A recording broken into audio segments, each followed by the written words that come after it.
নমস্কার, আমি সাধন রায়। আমার আজকের কবিতা মা।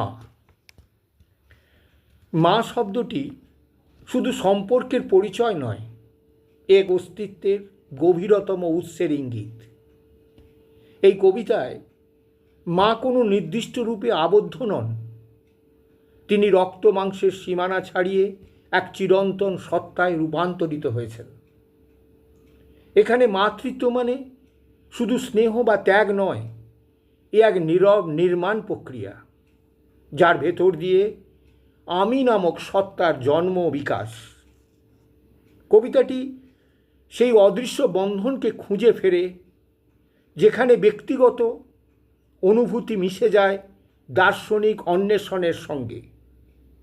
শব্দের সীমা যেখানে ফুরিয়ে আসে, নীরবতার ভেতরেই যেখানে সত্য স্পষ্ট হয়, এই কবিতা সেই প্রান্ত সীমায় দাঁড়িয়ে মায়ের এক অনির্বচনীয় রূপকে অনুভব করার প্রয়াস। আমার আজকের কবিতা মা, আমার লেখা, আমার কণ্ঠে।